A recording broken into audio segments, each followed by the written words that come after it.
Very very very good evening सभी को। कैसे सभी? गुड इवनिंग बेटा, good evening good evening good evening good evening good evening. चलो तो करते हैं क्लास की शुरुआत। कैसे है सभी?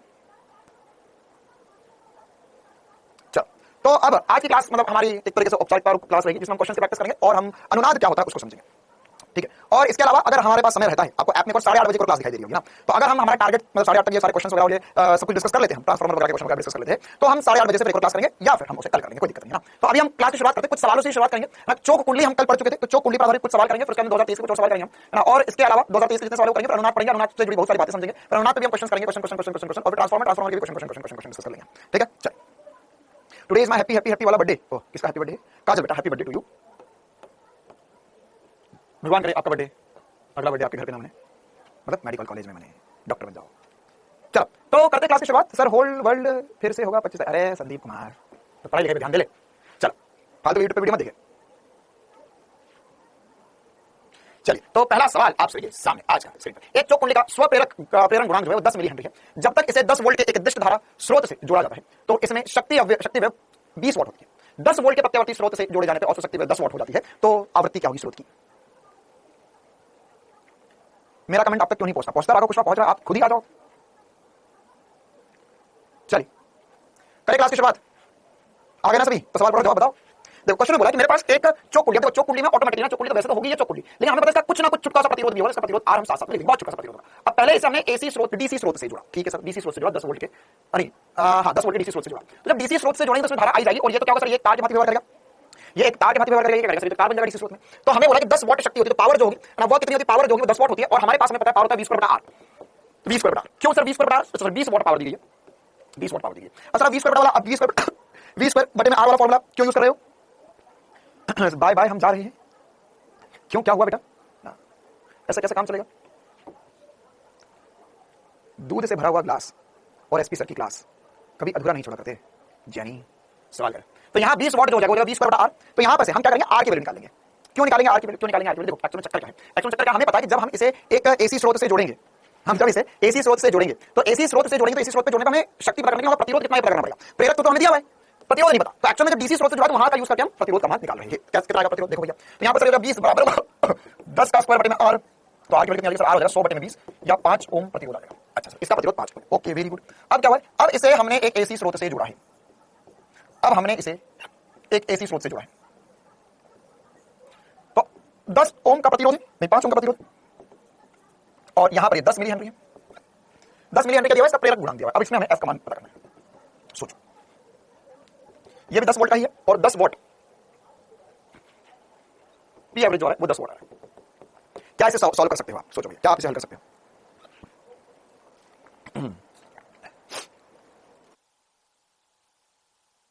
हाँ आज 2 क्लास होगी, जल्दी करो। खान बेटा अनुनाद वाला टॉपिक करवाएंगे अभी हम। 50 पहला आंसर 50। हाँ बाकी सभी बताएंगे क्या आंसर आएगा।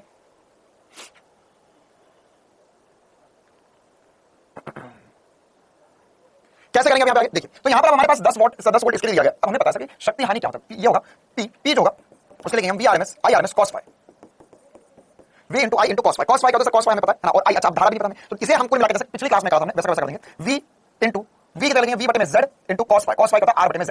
तो ये P के बराबर है। अब V तुम्हें दिया गया है ना, और यहाँ पर P भी दिया गया है, तो यहाँ से Z निकाल लो। Z निकल गया तो फिर आगे कहानी आसान हो जाएगी कि Z निकाल कर ही आप वहाँ पर XL निकालोगे, और XL निकालोगे तो उसके अंदर फ्रीक्वेंसी निकलेगी। ठीक है, 50 हर्ट्ज बहुत तेजी में आंसर बताते हुए देख लेते हैं। एक बच्चा बोला क्वेश्चन ही गलत है, देखते हैं कौन सही कौन गलत। तो 10 बराबर होगा V की वैल्यू कितनी? 10 into 10 into R कितना है? R आया हमारा 5 बटे में होगा Z का स्क्वायर। ठीक है, एक 10 से एक 10 कट गया, Z स्क्वायर की वैल्यू 50 आई। Z स्क्वायर की वैल्यू 50 आई। Z स्क्वायर की वैल्यू कोई दिक्कत वाली बात नहीं, आपको लगता है नहीं हम तो Z लिखेंगे, Z लिख लो। क्यों Z स्क्वायर करने का बोल रहा हूं? क्योंकि हमारे को पता है आगे क्या करना है। अब Z आ गया हमारे पास, तो Z आ गया तो Z स्क्वायर बराबर होगा, या देखो Z बराबर होता है √XL प्लस R का स्क्वायर। यहां पे XL तो नहीं है, मतलब सॉरी XL तो लेकिन Z का स्क्वायर कर दूंगा, तो XL का स्क्वायर प्लस R का स्क्वायर। ये ज्यादा आसानी से हम कैलकुलेट कर लेते हैं, ज्यादा आसानी से हम कैलकुलेट कर लेंगे। तो अब यहां पे क्या हो जाएगा सर? Z का स्क्वायर कितना है? 50 बराबर होगा XL कितना है हमारे पास? XL तो निकालना है। ओके, R कितना है? R है सर 5, तो 5 का स्क्वायर मतलब 25 हो चुका है। 5 का स्क्वायर 25 हो चुका है, 25 50 में माइनस होगा तो फिर से सर ये कितना आ जाएगा? ये 25 आ जाएगा। XL की वैल्यू 25 आ जाएगी, XL की वैल्यू 25 का वर्गमूल मतलब 5 ओम आ गई। अब XL आ गया है तो अब हम यहां से आवृत्ति निकाल सकते हैं ना। ऐसे तुमको क्या लगा कि एकदम बिल्कुल बच्चा जैसा सवाल। तो XL होगा, XL आ गया मेरे पास 5 ओम, तो 2 पाई f into L बराबर होगा 5 के। L की वैल्यू दी है 10 मिली हेनरी, तो 2 पाई into f की वैल्यू निकालनी है into 10 की घात -3 बराबर होगा 5 के। तो देखो 10 की घात 3 को नीचे ले जाओ भाई आप चाहो तो, और यहां से f की वैल्यू कैलकुलेट करो, लगभग कितनी आएगी? लगभग कितनी आएगी? कैलकुलेट करो लगभग कितनी आएगी? अच्छा, और भी कुछ बात दिख रही हो तो देख लो, सारी वैल्यूज उठाउट करनी है, हमने एफ की वैल्यू निकाली है। गलत हो गया, क्या गलत हो गया राघवेंद्र बेटा? 80 हर्ट्ज आ रहा है, हो सकता है 80 हर्ट्ज आ रहा हो। कितना आएगा जल्दी देखो। तो सर यहां से हम नीट में इस प्रकार के सवाल की उम्मीद बहुत कम है, लेकिन एक्चुअली मैंने चौक कॉइल के ऊपर कुछ भी नहीं किया था, तो मैंने सोचा कि चौक कॉइल पे सॉल्व करवा देता हूं, है ना। चौक कॉइल होगा वो बेसिकली सर स्क्वायर नहीं किया जेड का, अरे प्यारे जेड स्क्वायर की वैल्यू 50 है ना, जेड स्क्वायर की वैल्यू मैंने 50 कर दी, है ना। तुम चाहो तो यहां पे चलो जेड की वैल्यू रूट 50 आएगी, फिर उसका स्क्वायर करोगे तो 50 बन जाएगा, है ना। वो 50 ही है, एक्सी कहां गया, एक्सी नहीं होगा ना, अगर हमारे पास कुंडली है तो उसमें एक्सी नहीं होगा। चलिए, तो यहां पर ये एक्सेल की वैल्यू 5 ओम आ जाएगी। 5 के साथ फिर से देख लो, ये होगा 50 माइनस 25, 5 का स्क्वायर 25 होगा, ये एक्सेल का स्क्वायर हो जाएगा। ये हो जाएगा 50 माइनस 25 मतलब 25 बराबर एक्सेल का स्क्वायर, या एक्सेल की वैल्यू जो आएगी वो 5 आ जाएगी। तो इसे हमने 2 पाई एफ इंटू एल बराबर 5 कर दिया। अब इसे सॉल्व करो और जल्दी से आंसर बताने की पूरी कोशिश करो। तो यहां पर एफ की वैल्यू कितनी आ जाएगी, बहुत दूर जाना पड़ेगा। चलो यहीं पर थोड़ा सा करने की कोशिश करते हैं। एफ की वैल्यू कितनी आ जाएगी, 5 जो 10 नीचे जाएगा तो ऊपर जाकर 10 3 बना देगा, मतलब 1000 लिख लो ऊपर। ये बटे में 10 होगा, बटे में 2 होगा, बटे में पाई होगा। तो लगभग आते हुए मान आप निकाल सकते हो यहां से, है ना। यहां पर ये हो जाएगा 2.5 इंटू 100 बटे में पाई, या इसे भी काटना तो 50 कर लो, या जैसे भी इच्छा हो आपकी, है ना। बाकी यहां से लगभग आंसर बताओ कितना आएगा। 80 आ रहा है, क्या सभी का 80 आ रहा है? एल संधारित्र के भांति व्यवहार करेगा, ये कौन सी भाषा हुई? एक्सेल को ही तो आर मानना था शुरू में ही। एक्सेल को आर क्यों मानना था बेटा? एक्सेल जो होगा हमारा यहां पर, अगर हम इसको एक्सेल बोल रहे हैं और इसे आर बोल रहे हैं, कुछ ना कुछ प्रतिरोध भी है और कुछ ना कुछ इसमें एल भी है, ठीक है। चलो एक बार शुरू से देखते हैं, फटाफट देखो यहां पर क्या हुआ। यहां पर हमने बोला गया कि पहले हमारे पास एक डीसी स्रोत था, तो एक डीसी स्रोत था, 10 वोल्ट की बैटरी लगी हुई थी और यहां पे एक एल प्रेरक लगा हुआ था और यहां पे आर प्रतिरोध लगा हुआ था ना। उसने आर प्रतिरोध का नाम कहीं नहीं लिया, लेकिन हमने क्या बोला, यहां पे एक स्वप्रेरण गुणांक, एक चौक कुंडली इसमें 10 मिली हेनरी, और जब भी ऐसा बोले तो ऑब्वियस सी बात है उसके अंदर प्रतिरोध होगा ही होगा, उसके अंदर प्रतिरोध होगा ही होगा। अब इसके बाद में सेल की वजह से एलआर परिपथ आरसी परिपथ की तरह, अरे रे रे रे रे क्या बोलना चाह रहा है आदमी बेटा? हमें पता है कि जब हमारे पास बैटरी लगी हुई है तो बैटरी लगी हुई है तो जो एल होता है वो एक तार बन जाता है ना, एल एक तार बन जाता है। तो यहां पर ये एक तार बन चुका है और यहां पर हमारे पास एक आर प्रतिरोध होगा। तो ये होगा P बराबर होगा 20 वॉट दिया गया है, 20 वॉट शक्ति वेव हो रही है 10 वोल्ट की बैटरी लगाने पर। तो 20 स्क्वायर में आ गया है, 10 का स्क्वायर 10 का स्क्वायर जो 100 हो जाएगा, 100 बटे में 20 कर दिया मतलब 5 वोल्ट। तो यहां पे इसका प्रतिरोध 5 ओम आ गया। अब इसी को हमने 10 वोल्ट के जब प्रत्यावर्ती स्रोत से लगाया तो इसमें औसत शक्ति वेव 10 वॉट होता है। तो यहां पर यह शक्ति वेव कैसे निकालेंगे हम? इसका शक्ति वेव P औसत का फार्मूला होता है हमारे पास, कितना होता है 10 वॉट बोला गया, और फार्मूला होता है V into I cos phi, V into I cos phi। तो यहां पे cos phi R बटा Z होता है, V I बराबर होता है V बटा Z होता है। तो यहां पे उदाहरण निकालने के हमारे पास कोई और चारा नहीं है। तो बस मैंने बेसिक सा कैलकुलेशन क्या होगा, ये होगा V स्क्वायर बटे में Z स्क्वायर into R बराबर होगा P के। P की वैल्यू में 10 वोल्ट दी, यहां से Z स्क्वायर की वैल्यू होगी, Z आ गया तो यहां से एक्सेल निकाला, एक्सेल से फिर हमारा F आएगा। आपने बोला था कि नहीं बेटा, मैं समझ गया, है ना। एक बच्चे ने बिल्कुल दिल से बात करी, बच्चा बोला कि सर आपने तो कल बोला था कि चौक कुंडली में कोई प्रतिरोध नहीं है, चौक कुंडली के लिए औसत शक्तिमान शून्य होता है। हाँ, चौक के लिए जो हमारे पास आदर्श चौक कुंडली होगी उसका कोई आंतरिक प्रतिरोध नहीं होगा, उसका कोई अगर आंतरिक प्रतिरोध नहीं है तो उसमें शक्ति हानि शून्य होगी, शक्ति वेव शून्य होगा। लेकिन वास्तविकता में जब हमारे पास एक प्रेरक कुंडली होगी तो उसका खुद का कुछ ना कुछ आंतरिक प्रतिरोध होगा, बहुत छोटा सा होगा लेकिन होगा। तो वहां पर अगर उसका आंतरिक प्रतिरोध होगा तो वही आंतरिक प्रतिरोध लेकर हमने पूरा सॉल्व किया है, ठीक है। हाँ, टी इनफाइनाइट पे इंडक्टर जो है वायर बन चुका है। चौक कुंडली डीसी स्रोत में काम नहीं करती। हाँ, चौक कुंडली डीसी स्रोत में काम नहीं करेगी, वो ट्यूबलाइट को नहीं जलाएगी, लेकिन चौक कुंडली, अरे चौक कुंडली क्या है यार? चौक कुंडली क्या? चौक कुंडली जो है वह ये एक गोल गोल घुमावदार है, बस ठीक है। और मैंने ये बोला था कि अगर आप डीसी स्रोत ले रहे हो और आपने चौक कुंडली लगाई तो वो खुद ही बहुत ज्यादा वोल्टेज या खुद ही बहुत ज्यादा शक्ति में हानि करवा देगी। तो ट्यूबलाइट से खुद करवा देगी तो दिक्कत हो जाएगी। आई बात समझ में? तो यह हम सीधे सीधे लिख सकते हैं। अच्छा ठीक है, और एक और बात यार तुम्हें खुली आंखों से दिखाई दे रहा है, Z स्क्वायर की वैल्यू 50 है, तो यहां पे Z स्क्वायर की वैल्यू सीधे 50 का स्क्वायर क्यों करूंगा मैं? Z स्क्वायर की वैल्यू मैंने 50 निकाली है, Z स्क्वायर की वैल्यू 50 है, Z की वैल्यू वर्गमूल 50 होगी, फिर यहां पे वर्गमूल 50 का स्क्वायर करेगा तो 50 आ जाएगा। 80 हर्ट्ज होगा, ठीक है। मैंने मान लिया मैक्सिमम बच्चे 80 हर्ट्ज की कमेंट कर रहे हैं, इसे सॉल्व कर लेना। चल आगे बढ़ते। नीट 2023 का एक और धमाकेदार सवाल करने की कोशिश करते हैं। आज हमें बस क्वेश्चन ही प्रैक्टिस करना है मैक्सिमम। ये 220 वोल्ट का एक एसी स्रोत है। नीट 2023 का एक और धमाकेदार सवाल करने की कोशिश करते हैं। आज हमें बस क्वेश्चन ही प्रैक्टिस करना है मैक्सिमम। ये 220 वोल्ट का एक एसी स्रोत है जिसमें 50 हर्ट्ज आवृत्ति का स्रोत जोड़ा गया है और इसमें 50 बटे में पाई मिली हेनरी, बड़े बड़े सवाल है थोड़े से, 10 की घात 3 बटे में पाई माइक्रोफैरड और 10 ओम का प्रतिरोध जोड़ा गया है। तो आपको प्रतिबाधा बतानी कितनी आएगी, प्रतिबाधा बतानी कितनी आएगी? आपको Z बताना है, आपको Z बताना है, Z बताना कितना आएगा बताओ भाई, Z क्या आएगा? तो यहां पर हम कैसे कैलकुलेट कर सकते हैं, कहानी वही होगी। अब इसमें बस मेन मेहनत वाली बात यह है कि हमें एक्सेल और एक्सी भी निकालना पड़ेगा। हमें एक्सेल और एक्सी भी निकालना पड़ेगा। तो एक्सेल निकालो कितना आएगा? नीट 2023 का जितना उदाहरण है 2 पाई f into l होगा, तो 2 पाई into आवृत्ति, आवृत्ति दी है 50 हर्ट्ज इन 2, ये हो जाएगा 50 बटे में पाई मिली हेनरी, मिली मतलब 10 का -3, तो पाई से पाई कट गया। देखो ये क्या होगा, ये 50 into 2 करोगे तो 100 होगा, 100 into 50 करोगे, 100 into 50 करोगे और आगे 10 की घात -3 है, 3 जीरो कट जाएंगे तो 5 बचेगा, कट गया तो 5 ओम आंसर आएगा। कितना आएगा? 5 ओम आंसर आएगा। इसी प्रकार से एक्सी निकालो, एक्सी होगा सर 1 बटे में 2 पाई f into c हो जाएगा, तो ये हो जाएगा 1 बटे में 2 पाई। अच्छा f कितना? फिर से 50 है, c की वैल्यू दी है 10 की घात 3 माइक्रोफैरड, तो 10 की घात 3 नीचे रह जाएगा और पाई पलट के ऊपर चले जाएगा, या चाहो तो मैं पूरा लिख देता हूं, माइक्रोफैरड में 10 की घात -6 भी साथ में लिखना होगा। इसको सॉल्व करो और फिर एक्स सी निकालो। तो यहां पर क्या हो जाएगा सर, यहां से पाई से पाई कट जाएगा, 10 के 6 ऊपर चला जाएगा, तो 10 के माइनस 6 मतलब 10 के माइनस में 1 बटा 10 के 6 तो पलटी के ऊपर चले जाएगा, या आप चाहो तो लिख सकते हैं माइनस में ऊपर चलेगा, पॉजिटिव बन गया। 50 इंटू 100 2 करोगे तो 100 आ जाएगा, 100 इंटू 10 का 3 मतलब कितना हो गया, ये यहां से मिलाकर 10 ओम आएगा। देखो पहले इतना बताओ क्या इतना सही किया है, और अगर हां तो अब हम यहां पर z निकाल लेंगे। z हो जाएगा under root XL minus XC का स्क्वायर प्लस आर का स्क्वायर, तो अंडर रूट एक्सएल कितना है सर, ये है मेरे पास 10 माइनस 5 का स्क्वायर प्लस आर कितना है, आर भी है सर 10, तो कितना आएगा ये देखो कितना आ रहा है, कितना आया रे बाबा,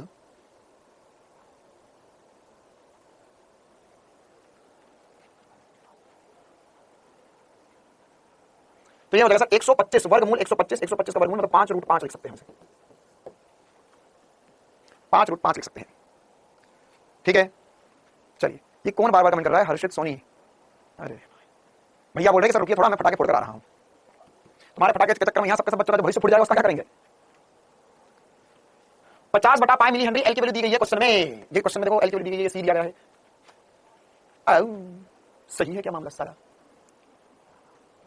चलो अगला सवाल, अच्छा ये सवाल चलेगा पढ़ो देखते हैं, लगता नहीं विस्थापन धारा में हमें बोला कि एक प्रत्यावर्ती स्रोत को एक संधारित्र से जोड़ा गया है, फिर बोला आवृत्ति घटाने से क्या होगा, तो हमें पता सर एक्सी जो होता है 1/2 पाई एफ इंटू सी होता है, अगर हमने आवृत्ति घटाई तो एक्सी बढ़ जाएगा, तो प्रतिघात बढ़ना चाहिए, नियत रहेगा नहीं घटता है नहीं। अब सर विस्थापन धारा का क्या चक्कर है, ये नहीं पता हमें, विस्थापन धारा का क्या चक्कर है ये नहीं पता। विस्थापन धारा एक्चुअल में एक तरीके से हमारी धारा जैसी ही होती है, तो अगर आप एक्सी बढ़ाओगे तो हमें पता है सर v बराबर आई बराबर होता है v बटे में z होगा, और यहाँ पर z बढ़ेगा तो धारा कम हो जाएगी ना, इसका वैसे आंसर घटती है वो जानना चाहिए, लेकिन अब इसको और थोड़ा सा डिटेल में हम जस्ट अगले चैप्टर में पढ़ेंगे ना, तो वो जो विद्युत चुंबकीय तरंगें बस एक ही बात पढ़ना होती है, विस्थापन धारा। विस्थापन धारा बेसिकली हमारी धारा जैसी ही है, उसका नाम विस्थापन धारा है, वो मैं आपको बताऊंगा। चलो नीट 2023 का एक और जोरदार सवाल, अच्छा अनुनाद आ गया, ठीक है क्या 11 सवाल नहीं बनेगा, अनुनाद के ऊपर भी हम अनुनाद पढ़ लेते हैं, पहले क्या होता है अनुनाद, अगली बनेगा अनुनाद के ऊपर भी हम अनुनाद पढ़ लेते हैं, पहले क्या होता है अनुनाद। चलिए नेक्स्ट हेडिंग डालेंगे व्हाट इज अनुनाद, अंग्रेजी में कहते हैं रेजोनेंस। रेजोनेंस क्या होता है, देखो हमारे पास जो एलसीआर परिपथ था एल सी और आर तीनों श्रेणी में लगे हुए थे, ठीक है, तो अगर हम यहां पर ये सी है ये एल है ये आर है, और यहां पर इसमें कुछ इसका ओमेगा होगा या इसकी आवृत्ति होगी कुछ और ये वी स्रोत होगा, तो अगर मान के चलो कि यहां पर मेरे पास यहां पर अगर मैंने आवृत्ति बढ़ाई तो धारा और z पे क्या फर्क पड़ेगा, धारा z और बहुत सारे ग्राफ में यहां पर बनाऊंगा ना, तो उन सब कुछ कंक्लूजन बनाने की कोशिश करेंगे। तो अगर मान के चलो मैंने पहला ग्राफ बनाया आवृत्ति या ओमेगा लिखो, आवृत्ति को बात बराबर है एक्सी का ग्राफ बनाया, तो एक्सी का ग्राफ कैसा बनता है याद है आप लोगों को, एक्सी का ग्राफ कैसा बनता है सर, एक्सी का ग्राफ ऐसा होता है जब आप आवृत्ति बराबर एक्सी घटता जाएगा तो ग्राफ कैसा बनता है, ठीक है।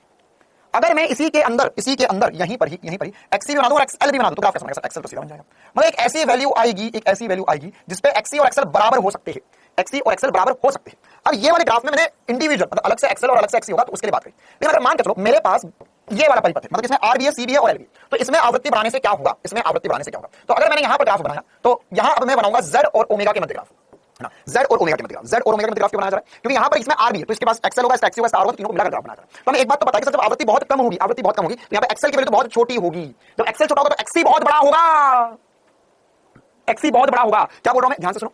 अगर मान के चलो मेरे पास आवृत्ति जो है, आवृत्ति बहुत कम है, आवृत्ति की वैल्यू 1 2 4 5 50 नहीं 1 2 3 हर्ट्ज, तो क्या मैं बोल सकता हूं कि एक्सी जो होगा सर एक्सी तो बहुत बड़ा होगा, लेकिन एक्सएल बहुत छोटा होगा, मतलब z की वैल्यू तो बहुत बड़ी होगी अल्टीमेटली ना, z बहुत बड़ा हो जाएगा क्योंकि एक चीज उसमें से बहुत बड़ी है। इसी प्रकार से जब आवृत्ति को मैंने बहुत बड़ा कर दिया तो मैं क्या बोल सकता हूं कि सर एक्सी जो होगा वो बहुत छोटा हो जाएगा, एक्सएल बहुत बड़ा हो जाएगा। क्यों बोल रहा हूं ये, क्योंकि एक्सएल क्या होता है 2 पाई एफ समानुपाती होता है, एफ बढ़ेगा एक्सएल बढ़ेगा, मतलब अल्टीमेटली आवृत्ति बहुत ज्यादा हो या आवृत्ति बहुत कम हो, यहां पर एक बार एक्सएल बड़ा होगा एक बार एक्सी बड़ा होगा, मतलब कि परिपथ में z तो बहुत बड़ा आएगा, तो z बहुत बड़ा आता ही आता है ना, तो z के लिए ग्राफ कुछ ऐसा बनेगा, यहां पर बहुत ज्यादा और फिर उसके बाद डिप्स आएगा और ये फिर वापस बढ़ जाएगा।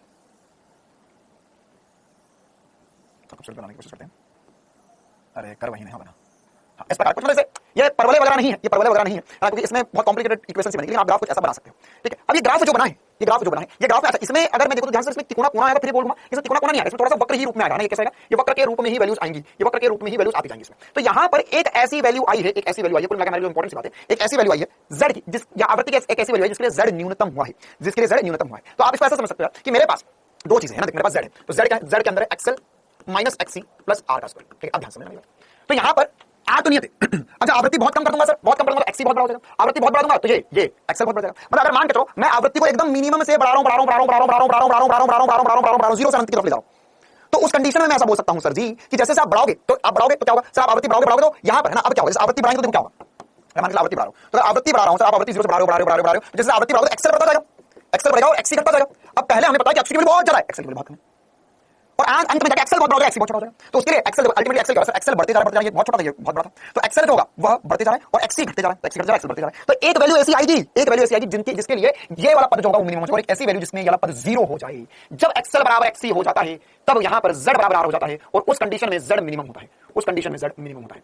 और उसी कंडीशन को हम बोलते हैं रेजोनेंस की कंडीशन, या उसी कंडीशन हम बोलते हैं कि शक्ति में हानि जो होगी परिपथ में वो न्यूनतम हो जाएगी। शक्ति में हानि परिपथ में क्या हो जाएगी, न्यूनतम हो जाएगी जब एक्सेल बराबर एक्सी हो जाएगा। तो जब एक्सेल बराबर एक्सी हो जाएगा तो हर एक परिपथ में एक ओमेगा या एक आवृत्ति ऐसी आएगी जिसमें एक्सेल बराबर एक्सी हो जाएगा, और उसी आवृत्ति को हम क्या बोलते हैं, उसी आवृत्ति को हम अनुनाद आवृत्ति कहते हैं। तो जब परिपथ में प्राकृतिक आवृत्ति आरोपित वोल्टेज की आवृत्ति के बराबर हो तो ऐसा परिपथ अनुनादी परिपथ कहलाता है ना। मतलब क्या है, प्राकृतिक आवृत्ति और आरोपित वोल्टेज का मतलब क्या है, एक वोल्टेज आप आरोपित कर रहे हो, एक आरोपित वोल्टेज है, उसकी आवृत्ति कुछ ना कुछ होगी, और एक इसकी खुद की एक ऐसी आवृत्ति की वैल्यू जिस पर ये z ये x बराबर x हो जाएगा, z मिनिमम हो जाएगा। तो वो दोनों मैच कर जाए, दोनों वैल्यू एक ही आ जाए, तो उस कंडीशन में क्या होगा, आवृत्ति न्यूनतम, उस कंडीशन में z न्यूनतम हो जाएगा। और उस कंडीशन में हमें शक्ति के लिए ये जो शक्ति जो होगी z हो जाएगा, तो z मेरे पास मिनिमम हो जाएगा। तो वहां पर मेरे पास अगर शक्ति देखूंगा मैं p, तो p क्या होता है sir, v square r into z का स्क्वायर, तो ये न्यूनतम हो जाएगा, तो शक्ति मैक्सिमम हो जाएगी। ये कहां से बना दिया formula, v i cos phi, तो उसकी वैल्यू मैंने बना दिया ये फॉर्मूला, ठीक है। तो यहां पर हम बोल सकते हैं कि उसमें शक्ति अधिकतम आ जाएगी सर, या धारा अधिकतम हो जाएगी।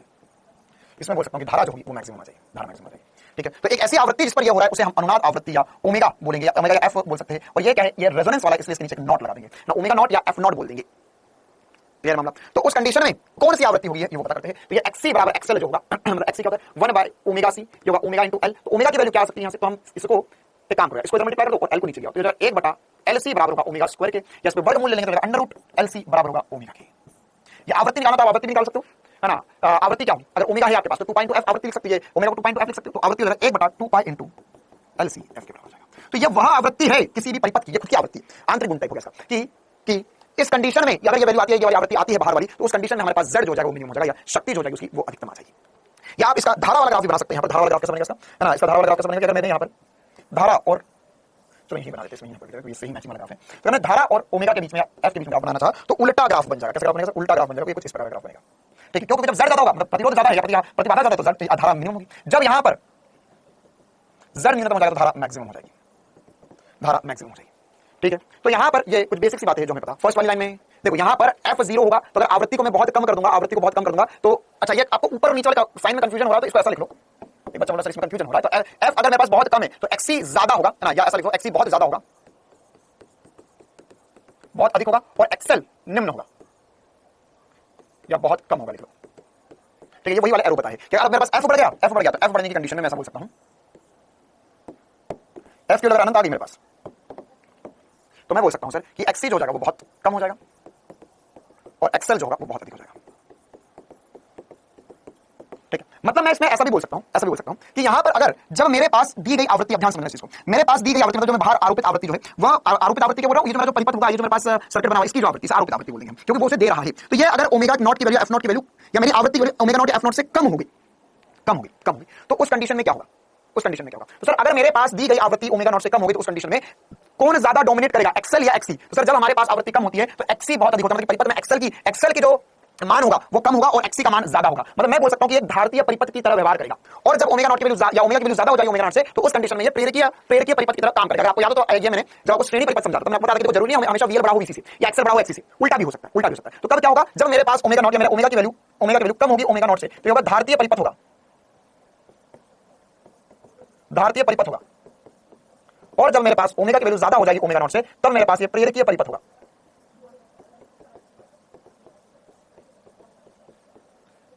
होगा, ठीक है। छोटी छोटी सी बातें जो हमें पता होना चाहिए, यहां क्या हो रहा है, यहां पर क्या हो रहा है। तो ये पूरी कंडीशन जो है वो रेजोनेंस की है, और ये वाला फॉर्मूला बहुत ज्यादा इंपॉर्टेंट है, रेजोनेंस से जुड़ा हुआ। क्या इतनी बात सभी को क्लियर है? हाँ भाई, क्या इतनी बात क्लियर है?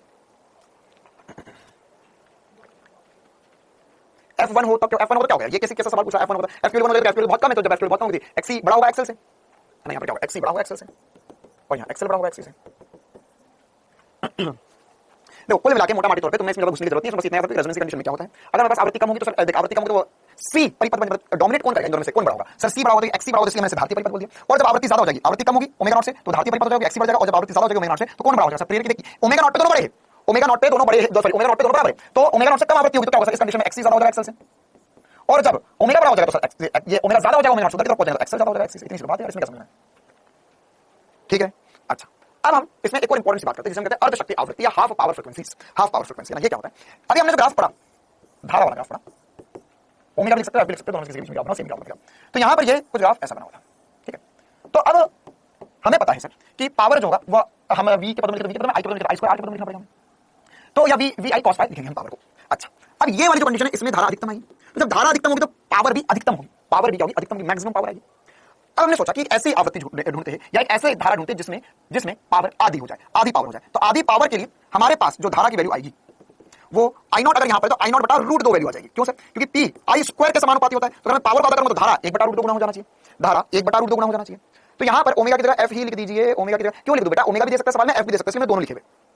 तो देखो यहां पर आई नॉट बटा रूट 2 के समझो, क्योंकि शक्ति आधी बोली, आधी शक्ति, तो आधी शक्ति जो होगा उसके लिए मैं बोल सकता हूं कि यहां पे धारा जो होगी वो आई नॉट बटा रूट 2 हो जाएगी, है ना। तो उस कंडीशन के लिए हमें ऐसा ज्ञात हुआ कि अच्छा सर यहां पर जो पावर है वो आधी हो चुकी है, और यह जो होगा या ओमेगा नॉट का, इस आवृत्ति को हम ओमेगा 1 और इस आवृत्ति को हम ओमेगा 2 बोलेंगे, और यहां से यहां तक की जो फ्रीक्वेंसी होगी उसे हम डेल्टा ओमेगा या हम इसे डेल्टा एफ भी बोल सकते हो, और इसे हम बैंडविड्थ कहते हैं, है ना, बैंडविड्थ कहते हैं। अब ये बैंडविड्थ का क्या चक्कर है और ये सब कुछ क्या मामला है, दो तरीके यहां से, या तो मैंने जो बोला वो रट लो, कहानी खत्म हो जाएगी, इसके आगे कुछ नहीं पूछा जाएगा तुमसे। लेकिन अगर इसको फील करना चाहते हो ना, वैसे देखो मैं बताऊंगा, इसका एकदम भयंकर वाला फील नहीं आएगा, क्योंकि उसके लिए आपने कभी एक रेडियो देखा होना चाहिए, है ना। रेडियो जो पुराने जमाने का रेडियो होता था, जिसके अंदर एक रोटर, एक ऐसी वॉल्यूम अप डाउन करने का और एक उसमें फ्रीक्वेंसी चेंज करने का, चैनल चेंज करने के लिए एक तरीके से गोला सा दिया हुआ होता था। तो उस पर बेस्ड एक छोटा सा कंसेप्ट है, उसका यूज है यहाँ पर, है ना। वैसे इस कंसेप्ट के बहुत सारे यूज है, लेकिन वो एक मिलती जुलती बात है जो आप फील कर सकते हो, ठीक है। तो क्या हो रहा है एक्चुअली यहाँ पर, सारी कहानी क्या चल रही है ना। ये कहानी जो है एक रेडियो स्टेशन से जुड़ी होती है। तो रेडियो स्टेशन जैसे हमको कैसे पता चलता है कि सर ये 98.3 मेगाहर्ट्ज या 98.3 रेडियो मिर्ची पर ही बचेगा, या 95.8 रेड एफएम बजाते रहो, क्यों बजाते रहो सर, नहीं बजाना।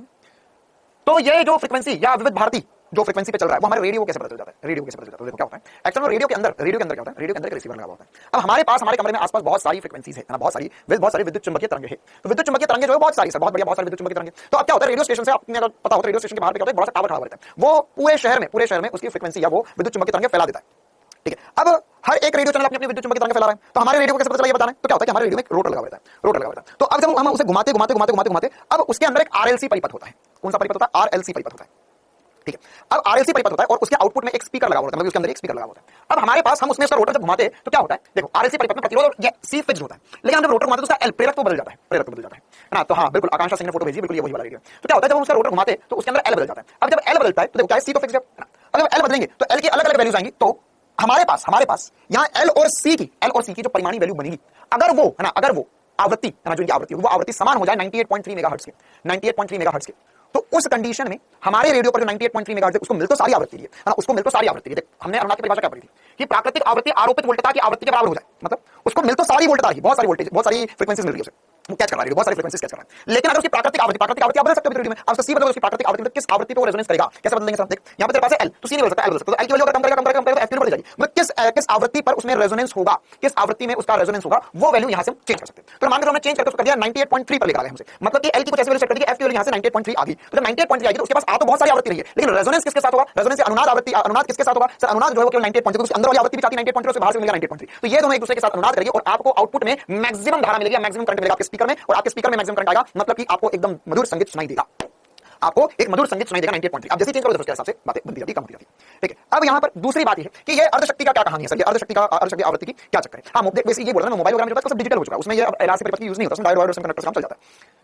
तो अब यहाँ पर ये आधी शक्ति का क्या चक्कर है, देखो क्या होता है, अगर आपने इस बात को फील किया हो कि हमारे पास रेडियो में जब 98.3 करते हैं और 90 है, तो मोबाइल वाले रेडियो में फील कर सकते हैं, मोबाइल में जो डिजिटल होता है रेडियो की ऐप होती है मोबाइल के अंदर, उसमें ये बात देख सकते हो। इसे 98.3 से 98.4 तक जाते तो भी हमें गाना सुनाई देता है, थोड़ा खड़खड़ करने लगता है। लेकिन जैसे ही हम 98.45 या 98.5 पर जाएंगे हमें बिल्कुल भी नहीं सुनाई देगा, हमें पूरा खड़खड़ सुनाई देगा। मतलब देखो अगर ऐसा कुछ है तो होना कुछ वास्तविकता में ऐसा होना चाहिए ना कि 98.3 पर अच्छा सुनाई दे रहा है, थोड़ा आगे बढ़ो, थोड़ा खड़े रहो, और आगे बढ़ो, और खड़े रहो, और आगे बढ़ो, और खड़े रहो, लेकिन ऐसा नहीं होता। क्या होता है कि 98.3 पर एकदम अच्छा सुनाई देता है, लेकिन हल्का सा भी लाया आपने तो खड़ा हो जाता है ना। अगर जिन्होंने पुराना रेडियो लिया हो है ना, या जिनके पास दादा वगैरह वो पुराना रेडियो यूज करते हो और अगर आपने अनुभव किया हो, तो अगर उस रेडियो में गाना बजा, उस रेडियो को हाथ भी लगा दो, वो रेडियो बुरा मान जाता था, वो खड़खड़ करने लग जाता था। अगर उसका रोटर हल्का सा मिल गया तो आराम से, तो जैसे वो पुराने रेडियो जो खराब हो जाते थे, लेकिन कुछ दादा लोग नहीं, हम तो इसी से गाने सुनेंगे, इसी से गाने सुनेंगे, है ना। तो अब वो दादा दूर लेकर बैठे थे, नहीं हम तो इसी से सुनेंगे, उन घर वाले बोलते उनको नारा नहीं इसी से सुनेंगे, हमारी दादी और मैं मिलकर इसी से गाने सुनते थे, अब हम भी इसी से सुनेंगे, तुम्हारी दादी तो चली गई, रेडियो बेच गया। तो वो रेडियो भयंकर पुराना हो जाता है। अगर उस रेडियो को तुम वो सेट करके रखते हैं, अगर थोड़ा भी हिला दिया तो मामला खत्म हो जाता है, ठीक है। तो वो एक्चुअली क्या होता था कि देखो उसकी क्या कहानी है कि एक ऐसी आवृत्ति है जो 98.3 है जिसपे मैक्सिमम धारा आउटपुट या मैक्सिमम हमें सुनाई दे रहा है। हाँ मैच भी सुनते थे, है ना। लेकिन अगर आप हल्का भी आगे जाओगे, हल्का भी नीचे जाओगे, तो इसमें क्या होगा, मतलब 98.3 से कम करो बढ़ाओ तो उसमें अचानक से या बहुत तेजी के रूप में उसमें धारा कम होती जाती है। और एक ऐसी आवृत्ति ओमेगा 1 जिसे हम बोलते हैं जो हाफ पावर के बाद में आती है या हाफ पावर पे आती है आधी शक्ति पर, इससे बाहर गए तो तुम्हें कुछ भी सुनाई नहीं देने वाला है। तो ये क्या होता है, ये डेल्टा ओमेगा या एक बैंडविड्थ कहलाता है ना, या ओमेगा 1 से ओमेगा 2, 98.3 से थोड़ा सा कम, 98.3 से थोड़ा सा ज्यादा, ये एक ऐसी स्पेसिफिक वैल्यू होती है डेल्टा ओमेगा की जिसके अंदर ही आपको रेडियो सुनाई देगा, उसके बाहर रेडियो कुछ सुनाई नहीं देने वाला है, ठीक है, तो यह इसे हम बोलते हैं बैंड विड्थ की। अगर हमारे पास 98.3 और 98.3 रेडियो हमें कितना आगे और कितना पीछे तक सुनाई दे सकता है ना। और ये मतलब अब यार ये एक तरीके से कह सकते हो ये भगवान का एक आशीर्वाद सा था या एकदम प्रकृति का एक नियम था जो शायद इंसानों को अभी भी ढंग से समझ में आया हो कि ऐसा 98.3 से वास्तविकता में क्या होना चाहिए, हमारे हिसाब से 98.3 से दूर दूर दूर जाए तो उसमें एक रूप से कम होनी चाहिए, लेकिन ऐसा नहीं होता, थोड़ा ही दूर जाओ एकदम से आवाज खत्म हो जाएगी। ठीक है, तो वो जो वैल्यू जिसके बीच में ये हो रहा है उसे हम डेल्टा ओमेगा या बैंडविड्थ कहते हैं ना। और बैंडविड्थ जो होती है इसमें बैंडविड्थ जो होती है उसे डेल्टा एफ बोलते हैं। इसकी वैल्यू जो होती है मैं यहां पे लिख देता हूं, डेल्टा ओमेगा जो होता है वो R/L होता है, R/L होता है डेल्टा ओमेगा। मतलब यहां से यहां तक की वैल्यू R/L, मतलब कि आपके पास R होगा प्रतिरोध परिपथ का L होगा तो उससे आप R/L निकाल सकते हो। ठीक है, आपको पूछा यार ये वाली बताओ ये वाली आवृत्ति कितनी होगी, नीट में आया सवाल है कि आपसे पूछा ये वाली आवृत्ति कितनी, ये वाली आवृत्ति कितनी, कैसे निकालोगे? R/L से आपके पास डेल्टा ओमेगा निकल जाएगा। आपके पास ओमेगा नॉट ऑलरेडी है तो आपको पता करना है ओमेगा 1 कितना होगा, ओमेगा 1 कितना होगा। देखो आपके पास ओमेगा 2 माइनस ओमेगा 1 जो होगा वो डेल्टा ओमेगा आ गया आपके पास, और आपके पास ओमेगा नॉट अभी मैंने निकालना सिखाया। इन दोनों को माइनस कर या आप ऐसा कर सकते हो, देखो क्या मैं ऐसा बोल सकता हूं कि सर जो ओमेगा 1 होगा वो हो जाएगा omega naught minus delta omega का आधा, और ओमेगा 2 जो हो जाएगा omega naught plus delta omega का आधा। क्या किया मैंने, ये दूरी है डेल्टा ओमेगा, तो ये क्या होगा डेल्टा ओमेगा का आधा, तो ओमेगा 1 क्या होगा omega naught plus delta omega का आधा माइनस कर लो। ये क्या होगा, ये होगा डेल्टा ओमेगा बटे में 2 है ना, ओमेगा नॉट ये ओमेगा 2 क्या हो जाएगा omega naught plus delta omega by 2, इसमें जोड़ लो, इसमें जोड़ लो। ठीक है, हाँ टीवी के सिग्नल में भी ऐसा ही होता है। तो यहाँ पर आप इसे ओमेगा 1 ओमेगा 2 वैल्यू निकाल सकते हैं। इसके अलावा इसमें और भी छोटी छोटी सी बात होती है, क्या होता है कि अगर हमने यहाँ पर धारा की वैल्यू बढ़ाई सॉरी अगर हमने यहाँ पर ये हमें ऐसा प्राप्त करना है, क्या प्राप्त करना है कि यार हम एक ऐसा रेडियो चैनल बनाना चाहते हैं तो क्या होगा एक्चुअल में कि अगर आपका 98.3 जो है 98.3 है उसकी अगर बैंडविड्थ कंपनी वालों ने सोचा कि यार एक काम करते हैं ना, कुछ लोगों का 98.3 ढंग से नहीं चलता तो उसकी बैंडविड्थ बढ़ा देते हैं, बैंडविड्थ बढ़ाएंगे तो क्या होगा 98.3 98.4 98.5 तक रेडियो सुनता रहेगा ठीक ठाक तरीके से। लेकिन अगर ऐसा करने जाते हैं ना, ऐसा करने जाते हैं कि देखो ये तो आज के समय में डिजिटल होना, पहले के समय में क्या होता, पहले के समय में तो उसमें घुमाना पड़ता था, तो एक्जैक्ट 98.3 पे मुश्किल होता था। तो कंपनी ने या रेडियो वालों ने सोचा कि हम ऐसा कुछ करते हैं जिससे 90 जरूर 98.3% 98.4% 98.5%, लेकिन जब ऐसा करने गए तो जो आवाज सुनाई दे रही थी उसकी क्लैरिटी बिल्कुल खत्म हुई। क्यों? क्योंकि क्या होता है, इसमें आपको एक ग्राफ से समझाता हूं। क्या होता है कि जब हमारे पास हम बैंडविड्थ बढ़ाते हैं तो इसमें धारा का जो अधिकतम मान है वो कम हो जाता है। बैंडविड्थ घटाओगे तो धारा का अधिकतम मान बढ़ने लगेगा, बैंडविड्थ घटाओगे तो धारा का अधिकतम मान बढ़ने लगेगा। देखो ये तीन ग्राफ समझते हैं इस चीज को, ठीक है, और आगे सब बनेगा। क्या बनाया गया है इसमें इसको यार इधर से हटा देता हूं ताकि बनाने में आपको आसानी हो ना, कॉपी में तुम सब बेचा कर दोगे ना। तीन ऐसे ग्राफ बना बस, इतने ग्राफ बना लो, ठीक है। इनके चिपके में नहीं बनाओगे, चिपके बनाओगे नहीं तो भी चलेगा ना, कि बस ये ऐसे ग्राफ है, ये पहला ग्राफ इधर से आ रहा है, फिर इसके ऊपर एक ग्राफ, इसके ऊपर एक ग्राफ। अब अगर मैं इन तीनों में मुझे हाफ पावर का होगी आ भी सकती है, ये देखो यहां पर इसके लिए बैंडविड्थ ज्यादा होगी, सॉरी ये फैला हुआ ज्यादा है, इसकी बैंडविड्थ जो होगी वो ज्यादा होगी। अब इसके अगले वाले में बैंडविड्थ कम हुई है सर, इसके अगले वाले में बैंडविड्थ और कम हुई है। तो बैंडविड्थ जितनी कम होती जाएगी, बैंडविड्थ जितनी कम होती जाएगी उसमें आईमैक्स बढ़ता जाएगा, अधिकतम मान बढ़ता जाएगा, अधिकतम मान धारा का बढ़ता जाएगा, अधिकतम मान धारा जितना होगा उतनी क्लैरिटी से रेडियो सुनाई देगा। देखो ये ग्राफ भी आप बना सकते हो। बाकी मैक्सिमम इंपॉर्टेंट बातें हमारे पास ये वाले फॉर्मूले हैं। और इसमें एक लास्ट बात होती है जिसे हम बोलते हैं विशेषता गुणांक या क्वालिटी फैक्टर। क्वालिटी फैक्टर क्या होता है कि अगर हमारे पास है ना, यहाँ पर हमारे पास एक आरएलसी परिपथ में अनुनाद वगैरह हो रहा था, लेकिन अगर हमें यह पता करना है कि हमारे पास जो परिपथ है, जो हमारा प्रत्यावर्ती परिपथ है, तो इसमें संग्रहित ऊर्जा और ऊर्जा हानि का अनुपात कितना है। मतलब जब परिपथ में जब हमारे पास प्रतिरोध होगा तो उसमें ऊर्जा में हानि हो रही है, संधारित्र और प्रेरक मिलकर ऊर्जा को संचित कर रहे हैं, तो इनमें संचित ऊर्जा ज्यादा हो रही है या फिर हमारे पास जो ऊर्जा में हानि हो रही है वो ज्यादा हो रही है। तो वो पता चलता है क्वालिटी फैक्टर से, है ना। अब क्या होता है कि अगर मान के चलो अगर मेरे पास क्वालिटी फैक्टर अच्छा है मतलब क्या होगा कि ऊर्जा प्रति चक्कर जो है वो संग्रहित ज्यादा कर रहा है और ऊर्जा में हानि कम हो रही है। तो ऊर्जा में हानि कम हो रही है मतलब वहां पर जो ऊष्मा के रूप में ऊर्जा जानी थी वो कम हानि हो रही है, तो ऊर्जा का संचित ज्यादा हो रही है। मतलब इसका यह है कि अनुनाद और अच्छा होगा या मेरे पास रेडियो की आवाज होगी उतनी बढ़िया तरीके से एकदम क्लियरिटी से सुनाई देगी।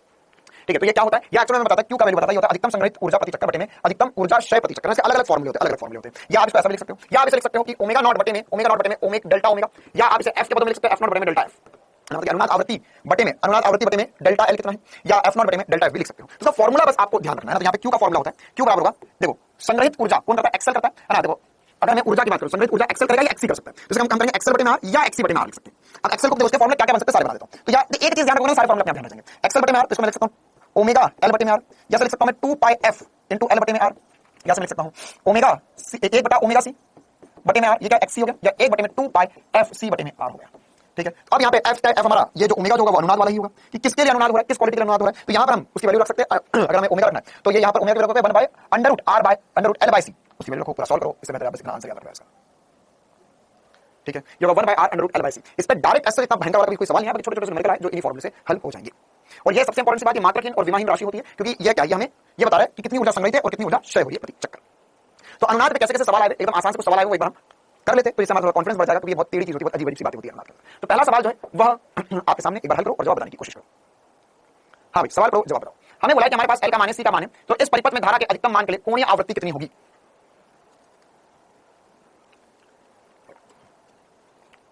क्या वैल्यू आएगी जल्दी बताओ ओमेगा की।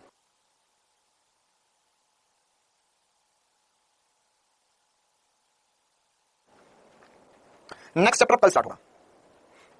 हाँ जल्दी से बताओ क्या आएगा। तो ओमेगा निकालना है, तो सर ओमेगा की वैल्यू होती है 1 by under root L C. तो 1 by under root L, L की वैल्यू कितनी है, एल की वैल्यू 0.5 इनटू 8 माइक्रो फैराड। ओए 10 की घात -6 अच्छा सर, तो 8 इंटू 5 करोगे तो 40 आएगा, या 0.5 करोगे तो 4 हो जाएगा, 10 का माइनस 6 पड़ जाएगा, 10 का 3 बचेगा रूट के बाहर, बटे में 4, 4 का वर्गमूल 2 हो जाएगा, या मैं से 500 लिख सकता हूं, 500 रेडियन, 1000 बटे में 2 आएगा, इसे हम 500 रेडियन बोल सकते हैं, 500 रेडियन प्रति सेकंड, 500 रेडियन प्रति सेकंड, 250 आ रहा है, 500 आ रहा है, 500 आएगा, देखो चेक कर लो, कुछ बच्चे 250 बोल रहे हैं, चेक कर लो एक बार, 250 आएगा, 500 आएगा। चल अगला सवाल करते हैं। हमें क्वेश्चन में बोला एक एलआरसी परिपथ श्रेणी क्रम में लगा है, एल का मान दिया है, सी का मान दिया है, आर का मान दिया है, विशेषता गुणांक बताना है, विशेषता गुणांक क्यों, तो हमारे पास एलआरसी तीनों होगा 1/r अंडर रूट एल बटा सी, ये कहां से आया फॉर्मूला, ये वाला फॉर्मूला यहां पे लिखा हुआ था हमने। तो यहां पे क्या होगा, इसमें आर दिया हुआ है सर, आर की वैल्यू कितनी है, 1 अंडर रूट, एल कितना है, एल है सर मेरे पास 1, बहुत बढ़िया, बस इसी को तो हल करना है, 6.25 into 10 पावर -6, तो सर ये 6.25 -6 ऊपर प्लस 3 बचाएगा, और 6.25 2.5 का वर्गमूल होगा, इसका वर्गमूल 2.5 का, जल्दी बताओ क्या आएगा आंसर, क्या आएगा आंसर, सॉल्व करो जवाब बताओ। तो सर यहाँ पर 3 जीरो तो ऑलरेडी 1 जीरो आ जाएगा, 25 आ जाएगा, इसे काट दो, यहाँ पे 4 आ जाएगा, 400 क्वालिटी फैक्टर आ जाएगा इसका, बस यही आसान से जवाब होंगे, इसे सवाल आएंगे इसमें, नीट में जो आएगा वो भी देख लेते हैं। तो एक दो और बचे हमारे पास, क्वेश्चन में क्या बोला है, क्वेश्चन में बोला है कि हमारे पास एक एलआरसी परिपथ है, अच्छा इसकी अनुनाद आवृत्ति 500 किलोहर्ट्ज है, अच्छा यदि एल को दुगना कर दिया जाए और सी को 1/8 तक घटा दिया जाए तो अनुनाद आवृत्ति कितने किलोहर्ट्ज हो जाएगी, सॉल्व करो जवाब बताओ जल्दी से। एल और सी को परिवर्तित कर दिया तो अब नहीं अनुनाद आवृत्ति कितनी हो जाएगी, बिना पेन उठाए भी कर सकते हो ऐसे तो,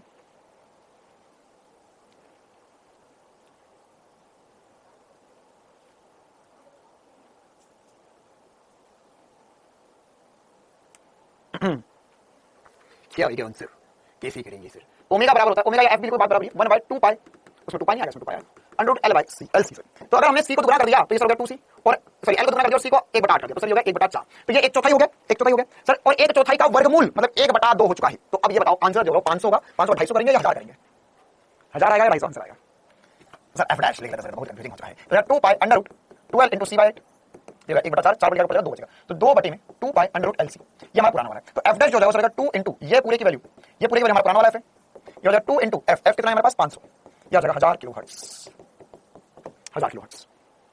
और कुछ सवाल करते हैं हमारे पास, नीट 2022 में पूछा गया सवाल, देखो ये नीट 2022 में पूछा गया सवाल पढ़ते जवाब बताने की कोशिश करते हैं। हमें बोला गया 10 हेनरी प्रेरक 10 माइक्रोफैराड धारिता और 50 ओम प्रतिरोध वाला एक श्रेणीबद्ध एलआरसी परिपथ है, जिसमें वी का मान दिया गया आपको। अब आपको बताना है यहाँ पे एलआरसी परिपथ में अनुनाद आवृत्ति V0 और एसी स्रोत की आवृत्ति V क्या है, बताओ। देखो इसमें इनमें आपस में कोई लेना देना नहीं, आप बस आराम से कीजिए, आप पहले इसके अनुनाद आवृत्ति निकालिए और इसकी आवृत्ति निकालो, पैसा जो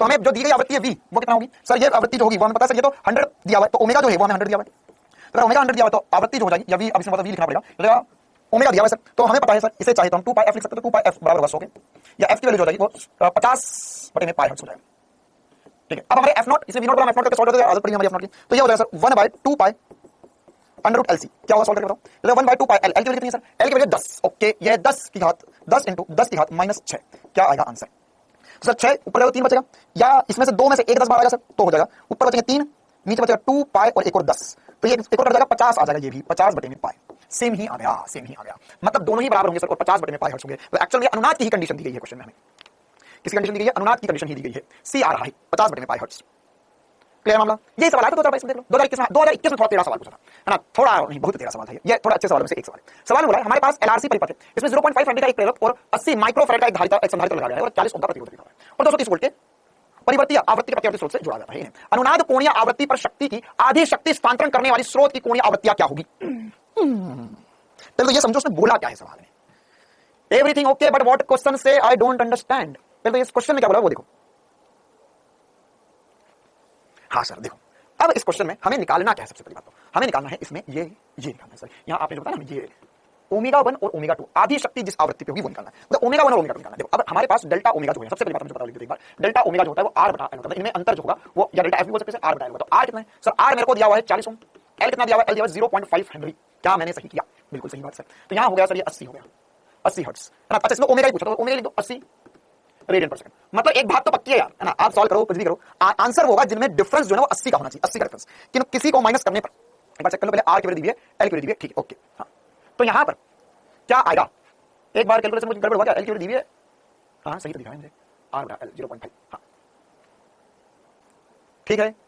ये मेरे को क्यों लग रहा है कि there is a typing mistake, क्योंकि यहाँ पर जहां तक मुझे आता है 8 आंसर आता है, 8 रेडियन पर सेकंड होना चाहिए था, 80 तो किसी में भी अंतर नहीं आ रहा है ना, 80 डिफरेंस तो किसी में नहीं आ रहा है ना इसमें, एक्चुअल में यहाँ पर देखो फॉर्मूला तो मैं यही वाला लगा रहा हूं जो भी हमने लिखा था, ये R बटा L से डेल्टा ओमेगा पर निकाल रहा हूं मैं, लेकिन एक्चुअल में यहाँ पर ये जो थोड़ा सा प्रिंटिंग मिस्टेक है ना, ये 4 ओम होगा या ये 5 हेनरी होगा ना, क्योंकि वो 0.5 से मामला जम नहीं रहा है, तो ऐसा नहीं मैं आंसर लाने की कोशिश कर रहा हूं, हाँ ऑब्वियस बात आंसर लेकर नहीं है, लेकिन जहां तक मुझे याद है क्वेश्चन जो आया था ओरिजिनल उसमें 8 ओम 8 रेडियन पर सेकंड आ रहा था, तो यह आर की वैल्यू अगर हम 4 मानते हैं और 0.5 लेते हैं तो यह 8 आ जाएगा, 8 रेडियन पर सेकंड। मतलब हमारे लिए डेल्टा ओमेगा जो होगा वो 8 रेडियन पर सेकंड होना चाहिए।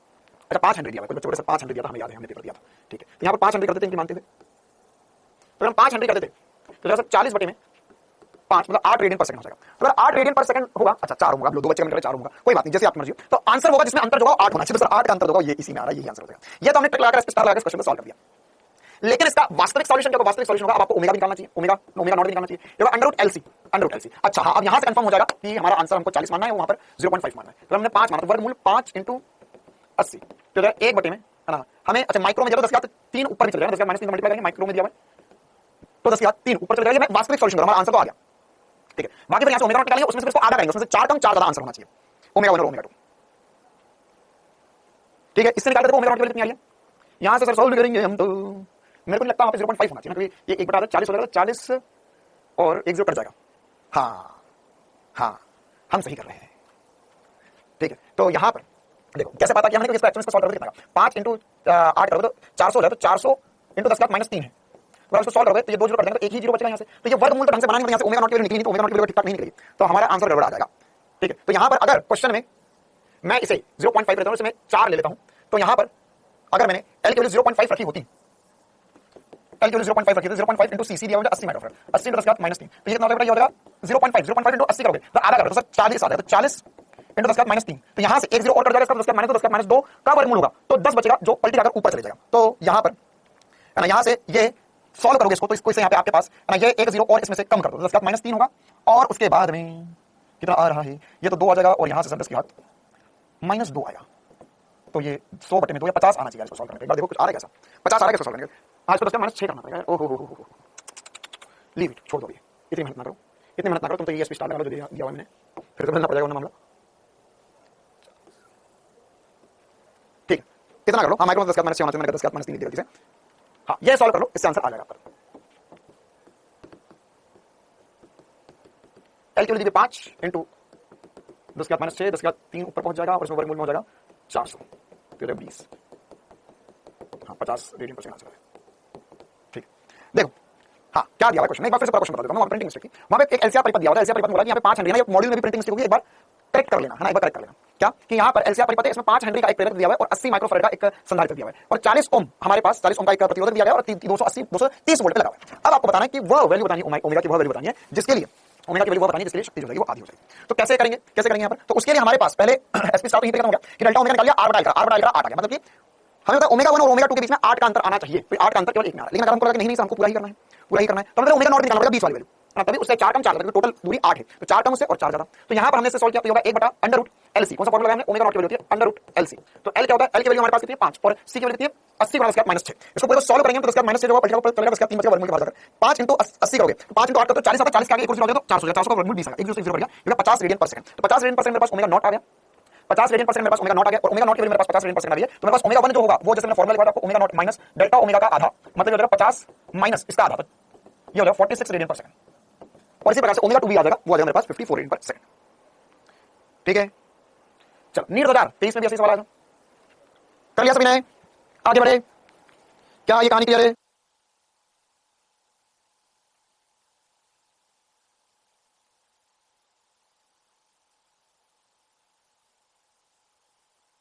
चलो अगला सवाल आप करके बताओ, ये सवाल आपको करना होगा, जल्दी से करो, क्या आएगा?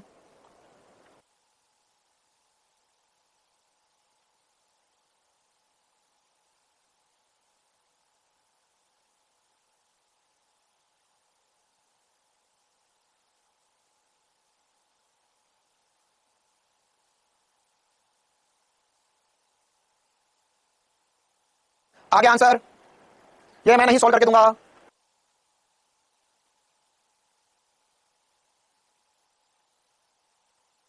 कर लिया, अरे बोल राजा बोल, क्या आएगा आंसर? हमें तो ओमेगा की वैल्यू निकालनी है सर, अंडर रूट एल बटा एल सी, तो 1 बटा अंडर रूट एल, एल कितना होगा 10 मिली हेनरी, सी कितना है? ये किसने लिख दिया भाई साहब, ये होगा 1 × 10 की घात -6, तो आप देखो तो -6 -3 -9 हो गया, और 1 0 कम कर लो तो -8 ऊपर लगे 8 हो जाएगा, तो ये रेडियन पर सेकंड आएगा, मतलब सर इतना पक्का है 10 की घात 4 ऑप्शन में तो नहीं है, मतलब हमारा आंसर जो है वो किलोहर्ट्ज में आएगा। किसमें आएगा? किलोहर्ट्ज में आएगा। तो किलोहर्ट्ज में कितना आएगा देखो, तो किलोहर्ट्ज मतलब क्या होता है सर? अगर हमें एफ निकालना है तो सर ओमेगा बटे में 2 पाई किलो रखना है, तो इसमें 10 का 3 को अलग कर दो, बटे में 2 पाई कर दो, ठीक है, तो ये किलो में चलेगा, तो ये हो गया 5 बटे में पाई किलोहर्ट्ज। अब 5 बटे में 3 करोगे तो सर वो 1 पॉइंट कुछ आएगा। हाँ अब देखो 4 ऑप्शन देखो ना, ये रेडियन पर सेकंड में, ये किलोहर्ट्ज में, तो हो सकता है ये भी बैठ जाए ऑप्शन, ठीक है।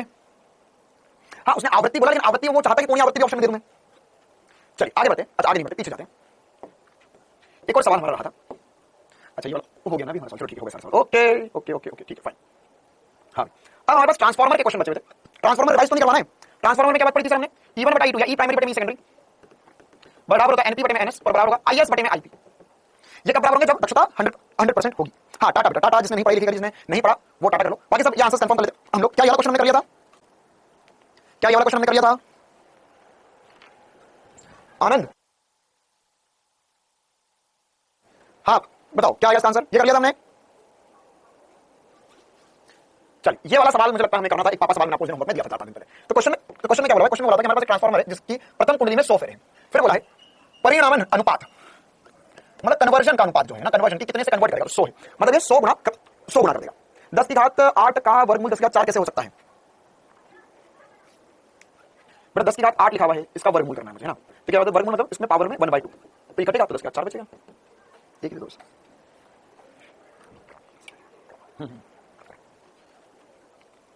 अच्छा एक बच्चा कमेंट कर रहा है क्योंकि 10 की घात 8 का वर्गमूल 10 की घात 3 नहीं हो सकता, 10 की घात 4 होगा। देखो अब ये 100 फेरे है, अच्छा मतलब ये 100 गुना कर देगा, 100 का 100 गुना कर देगा, कुल मिलाकर कहानी है ना। अब यहां पे बोला कि अगर मेरे पास निवेशी वोल्टता 220 है और 1100 वाट शक्ति है, द्वितीय कुंडली में फेरों की संख्या, जो द्वितीय कुंडली में फेरों की संख्या क्या हो जाएगा, इसका 100 का 100 गुना, तो मैं N2 या N सेकेंडरी भी लिख सकते हो आप, 100 × 100 हो जाएगा। अच्छा सर फिर बोला प्राथमिक कुंडली में धारा, प्राथमिक कुंडली में धारा, तो प्राथमिक कुंडली में हमें वोल्टता दी हुई है, शक्ति दी हुई है, यहां से धारा आ जाएगी 1100 बटे में 220 कितना आएगा? 5 एम्पीयर धारा आ जाएगी। तीसरा द्वितीय कुंडली में वोल्टता, द्वितीय कुंडली में वोल्टता कितनी है? तो द्वितीय कुंडली की वोल्टता कैसे ज्ञात करेंगे सर? हमें पता है प्राथमिक कुंडली की वोल्टता 220 है, तो अब इसका 100 गुना कर देगा है ना, क्योंकि 100 गुना बढ़ा दिया तो द्वितीय कुंडली, अब फॉर्मूला लगाओ, मैं तो सीधा आंसर लिखना चाहूंगा, ये 220 के आगे 2 जीरो और लगा लो, वोल्ट हो जाएगा। और इसी प्रकार से चौथे वाले में पूछा गया है द्वितीय कुंडली में धारा, तो द्वितीय कुंडली में धारा ये P बराबर VI होगी, उसमें शक्ति में कोई हानि तो बोली नहीं है, तो शक्ति जितनी पहले वाली की दूसरे वाली की भी होगी, तो 100 या 1100 बराबर 2 जीरो ज्यादा धारा, तो धारा ये है कि 2 जीरो मतलब 2 जीरो ज्यादा हो गए तो 2 पॉइंट खसका दो, 0.05 एम्पीयर आंसर आना चाहिए। द्वितीय कुंडली में शक्ति समान होगी क्योंकि उसमें शक्ति में हानि हुई नहीं है, तो 1100 वाट होगी। किसी भी पार्ट में किसी को कोई भी डाउट पूछ लो, सभी कर लिएगा, सभी सही थे। अच्छा हाँ अगला सवाल नीचे किसमें पूछा गया था? क्वेश्चन में बोला था कि एक अपचाई ट्रांसफार्मर, अच्छा इसमें बोला स्टेप डाउन ट्रांसफार्मर, ठीक है, 220 वोल्ट मुख्य प्रतिरोध स्रोत से जोड़ा जाता है और 11 वोल्ट और 11 वोल्ट, ये 222 को 11 पे कन्वर्ट कर लेता है और 44 वॉट लैंप पर कार्य करता है। ट्रांसफार्मर में शक्ति हानि को नगण्य मानते हुए प्राथमिक परिपथ में धारा, ये बोलता है हमने करा हुआ है ना, तो हमें धारा ज्ञात करनी, तो P बराबर VI होता है, ये तो एकदम आसान सी बात है। और हमें शक्ति जो होगी, तो शक्ति हानि नहीं हुई तो 44 वॉट वहां भी होगी, 44 वॉट यहां भी होगी, और ये 220 दिया, यहां से धारा भी आ जाएगी। ये वाला हो गया था। हाँ ये वाला सवाल भी हो गया था कि ट्रांसफार्मर का प्रयोग 220 वोल्ट से 11 वोल्ट घटाने के लिए किया जाता है, प्राथमिक 5 एम्पीयर धारा तथा द्वितीय में 90 एम्पीयर धारा, ट्रांसफार्मर की दक्षता क्या होगी? ये कर लिया था हमने दक्षता, ये P आउटपुट बटे में P इनपुट 100 कर लो, आपको VI दिया हुआ दोनों का, तो कोई दिक्कत वाली बात नहीं है। आउटपुट में कितना है? हो गया था ये, चलो बहुत बढ़िया, फिर से कर दो भाई, आउटपुट में 90 है और 11 वोल्ट है, इनपुट में 5 एम्पीयर है और 220 वोल्ट है × 100, इसको सॉल्व करके आंसर निकाल सकते हैं। 2014 में इस प्रकार का सवाल पूछा गया, सवाल बोला कि अब दक्षता 90% दे दी उसने, बहुत बढ़िया। फिर बोला 200 वोल्ट और 3 किलोवाट की पावर सप्लाई पर काम कर रहा है, यदि द्वितीय कुंडली में 6 एम्पीयर धारा प्रवाहित हो रही है, तो द्वितीय कुंडली के सिरों के बीच विभवांतर तथा प्राथमिक कुंडली में विद्युत धारा का मान क्या होगा? देखो तो पहले बोला गया है कि यहाँ पर यह है 200, या प्राथमिक कुंडली के लिए 1 2 करके लिख लो तो ज्यादा आसानी रहेगी आपके लिए। प्राथमिक कुंडली के लिए बराबर 200 वोल्ट है और 3 किलोवाट या 3000 वाट मेरे पास, 3000 वाट मेरे पास पावर दी गई है। तो पहले मैं इसमें धारा निकाल लेता हूं, धारा निकालना बड़ी आसान सी बात है इसमें। तो धारा हो जाएगा P बराबर होगा VI प्राथमिक में, ये हो जाएगा 3000 बटे में 200 बराबर होगा I के, 2 जीरो से 2 जीरो कर देंगे, यहाँ पे 15 एम्पीयर धारा है, ये तो हो गया मेरा काम। अच्छा अब बोला द्वितीय में वोल्टता भी बताइए, द्वितीय में वोल्टता, फेरों की संख्या के बारे में कुछ नहीं बोला है, फेरों की संख्या ना तो दी है ना तो पूछी, तो फेरों की संख्या को चेक करेंगे। अब हमें द्वितीय में क्या दिया गया? द्वितीय में धारा दी गई है, द्वितीय की धारा दी गई है 6 एम्पीयर धारा दी गई है। अच्छा अब द्वितीय की शक्ति में निकाल सकता हूं कैसे? सोचो, मुझे बोला कि दक्षता 90% है, तो इसकी शक्ति अगर मेरे पास 3000 वाट है, तो द्वितीय की शक्ति क्या होगी? तो P आउटपुट बटे में P इनपुट बराबर होना चाहिए 90%, मतलब 0.9 कर सकता हूं मैं, तो P आउटपुट जो हो जाएगा मेरा, P आउटपुट बटे में 3000 बराबर होगा P इनपुट के या 0.9 के, तो P आउटपुट जो हो जाएगा वो कितना लिखूंगा मैं? P आउटपुट जो हो जाएगा वो मैं 2700 वाट लिख सकता हूं। तो दूसरे वाले में 2700 वाट शक्ति मिलेगी, तो 2700 वाट मिलेगी, तो इसकी धारा निकालो, तो VI करोगे फिर से, VI बराबर होगा 2700 के। अच्छा धारा दी है, वोल्टेज पूछा है, ये वोल्टेज है, निकाल लो। हो रहा है क्या? 450 हो रहा है क्या? 450 वोल्ट आ रहा है क्या? क्लियर है कहानी? चलो इसी प्रकार से एक और सवाल था, एक ट्रांसफार्मर में हमें बोला कि 220 वोल्ट प्रत्यावर्ती आरोपित विभवांतर को बढ़ाकर कितना कर दिया है, 220 का 2200 वॉट कर दिया गया है। यदि ट्रांसफार्मर की द्वितीयक कुंडली में 2000 चक्कर है तो प्राथमिक में कितने चक्कर होंगे? क्या बिना पेन उठाकर लिया, क्या बिना पेन उठाकर लिया कि पहले वाले में कितने होंगे? सर ये 10 गुना होगी, तो चक्कर 10 गुना कम होने चाहिए, तभी तो इसके चक्कर 10 गुना बढ़े तो वोल्टेज 10 गुना बढ़े, 10 गुना का अंतर होगा। क्वेश्चन होगा कि एक ट्रांसफार्मर की द्वितीयक और प्राथमिक कुंडली में फेरों की संख्या का अनुपात 3:2 है। यदि द्वितीयक पर प्राप्त शक्ति P है तो प्राथमिक कुंडली पर शक्ति क्या होगी? ऊर्जा में हानि नगण्य है। क्या बेवकूफ सवाल है? अरे सॉल्व निकलेगी इसको, बोला ऊर्जा में हानि नगण्य है, ऊर्जा में हानि नहीं हो रही तो P ही रहेगा। फालतू में माहौल बना दिया। चलो 2017 में एम्स पूछा गया सवाल, 80% दक्षता के साथ एक ट्रांसफार्मर 4 किलोवाट तथा 100 वोल्ट पर कार्य कर रहा है। अब द्वितीयक वोल्टेज जो है हमें 200 वोल्ट हो तब प्राथमिक और द्वितीयक धारा क्रमशः क्या होगी? निकाल पाओगे? फिर से वही 1 2 वाला कर लो यार। मैं बस इसका आंसर बताने में ज्यादा रुचि रख रहा हूं, अगर किसी को लगता है नहीं बहुत अच्छे से एक्सप्लेन करो तो भी कर देंगे, बाकी तो मुझे लगता है कि आप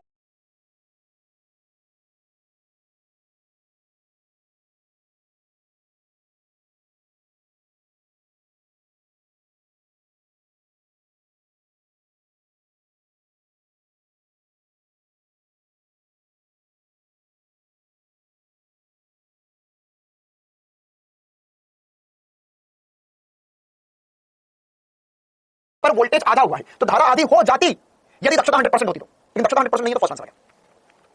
क्या बोल रहा हूं, दक्षता 100% होती तो V बराबर PI होता, तो वोल्टेज जितना घटा धारा उतनी बढ़ती, धारा जितनी घटी वोल्टेज उतना बढ़ना चाहिए था, लेकिन ऐसा नहीं होगा। क्यों? क्योंकि 80% दक्षता, आप देखो इसका P आउटपुट निकालो, P आउटपुट 14 में सीधे लिख रहा हूं 0.8 into 4000, या मैं इसको लिख सकता हूं ये हो जाएगा 3200 वॉट। अब P बराबर यही कर लो फिर से, या I बराबर हो जाएगा P बटे में V, तो 3200 बटे में वोल्टेज कितना मेरे पास 200, तो ये 16 एम्पीयर धारा आ जाएगी, 16 एम्पीयर धारा आ जाएगी। हाँ, एक और सवाल था, एक कुंडली में धारा का मान 1 मिली एम्पीयर, ये तो सवाल है। एक कुंडली में धारा का मान 1 मिली सेकंड में 2 एम्पीयर से 1 एम्पीयर तक कम हो जाता तो अरे ये तो अलग सवाल हो गया हमारा, ये हमारा हो गया था क्या? हमसे यहाँ पर प्रेरित विद्युत वाहक 5 वोल्ट है तो L का मान पूछा है। L हमें पता है परिमाण अनुसार लिखूंगा तो हो जाएगा डेल्टा I बटे में डेल्टा T। तो E की वैल्यू कितनी दी हुई है 5, L कितना है? L जो है सर मुझे निकालना है, धारा कितनी बनी है 1 और समय लिया 1 मिली सेकंड, 10 माइनस 3 उधर जाएगा तो ये 5 मिली हेनरी आंसर बन जाएगा। Thank you, tata bye bye, छुट्टी। कल की क्लास है हम EM वेव्स चैप्टर पढ़ेंगे। कल NCERT अगर आपके पास हो तो लेकर बढ़ जाना, उसमें मैं वैसे मैं यहाँ NCERT लेकर आऊंगा तो उसमें तुम्हें इंपॉर्टेंट बातें मार्क करवा दूंगा उस चैप्टर की। हाँ चैप्टर वाइज क्वेश्चन लगाओ यार, चैप्टर वाइज क्वेश्चन लगाओ, क्यों नहीं लगाओ चैप्टर वाइज क्वेश्चन? हाँ दिसंबर एंड तक, मतलब ये मान के चलिए दिसंबर में 25 दिसंबर क्रिसमस के पहले आपका क्लास खत्म हो जाएगा, आराम से हो जाएगा। ठीक है, क्योंकि अब हमारे पास एक ही बड़ा चैप्टर बचा हुआ है किरण प्रकाश की। किरण प्रकाश में मुश्किल से 10 से 12 दिन लगते हैं, तो 10 तारीख तक मोटा माटी तौर पर 10-12 तारीख तक हमारा किरण प्रकाश हो जाएगा। तरंग प्रकाश के भी 5-6 दिन लगेंगे, तो 15-16 तारीख तक 16-17 तारीख तक किरण प्रकाश हो जाएगा। और उसके बाद में मॉडर्न क्वेश्चन में तुम्हें पढ़ाई दिया ऑलमोस्ट ना, फिर मैं तुम्हें पढ़ाऊंगा एक बार फिर से अच्छे से, यूट्यूब पर पढ़ा थोड़े दिन पहले, फिर से पढ़ा देंगे, तो वो भी 6-7 दिन में पूरा खत्म हो जाएगा। अच्छा हाँ, सेमीकंडक्टर बचेगा, तो सेमीकंडक्टर में भी चलो ठीक है दिसंबर खत्म हो जाएगा। फिर उसके बाद जनवरी और फरवरी मिड तक, फरवरी के मिड तक में सिलेबस खत्म हो जाएगा, मीडिया एंड आ जाएगा फरवरी का, उससे ज्यादा नहीं जाएगा, फिर रिवीजन करेंगे रिवीजन। चलो तो जितना पढ़ा रिवाइज करना, मिलता है नेक्स्ट में। Thank you, tata bye bye.